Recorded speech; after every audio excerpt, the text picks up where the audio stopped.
कैसा है तू और हमारा देश कैसा है? वैसा ही जैसा आप छोड़ के गए थे। यानी कि हम अभी भी अंग्रेजों के गुलाम हैं? नहीं, अंग्रेजों से तो हमें 1947 में ही आजादी मिल गई थी। अच्छा, तो अब तो हमारे अपने लोग देश चलाते होंगे ना? हाँ, तब तो देश काफी आगे बढ़ गया होगा। जब हमारे अपने लोग देश चला रहे हैं तो गरीबी और भ्रष्टाचार का तो नाम ही नहीं होगा। सबको बराबर हक दिया जाता होगा, किसानों और मजदूरों का अच्छा ध्यान रखा जाता होगा ना? नहीं, ऐसा तो कुछ नहीं है। तो कैसा है बताना मुझे। कैसे हमारे अपने नेता, हमारे आजाद भारत के नेता, 100 साल हो गए मुझे गए हुए, बताना। हमारे अपने नेता वो तो अपनी जेबें भरने में लगे हुए हैं। आने वाली 7 पीढ़ियों को नहीं बल्कि 700 पीढ़ियों को ना कमा कर खाना पड़े उस चीज के इंतजाम में लगे हुए हैं। तो तुम लोग क्या कर रहे हो और हमारे देश का युवा क्या कर रहा है? हम लोग तो इंस्टाग्राम पर रील्स देखने में बिजी हैं। यानी कि हमारी कुर्बानी का देश के लोगों पर कोई असर नहीं पड़ा। देश के लोगों में कोई देशभक्ति नहीं, कोई देश प्रेम नहीं।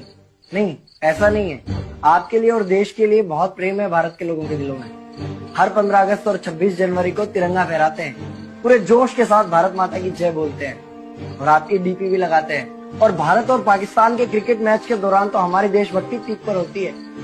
तुम इसे देशभक्ति समझते हो?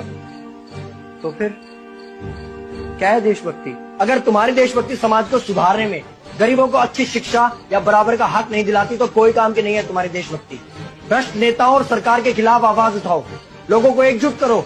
लेकिन अगर हमने सरकार के खिलाफ आवाज उठाई या नेताओं से सवाल पूछे तो हमें एंटी नेशनलिस्ट कहा जाएगा या हमें गद्दार करार दे दिया जाएगा। तो डरता है।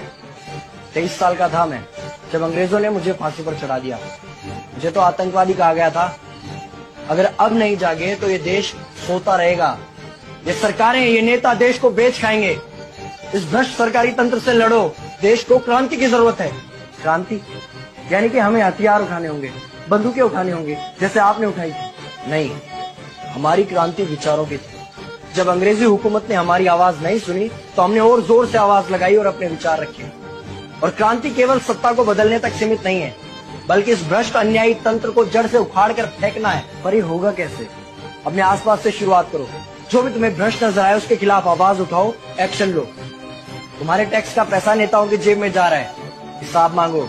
अपने वोट का सही इस्तेमाल करो, लोगों को जागरूक करो और इस देश को आजाद करवाओ।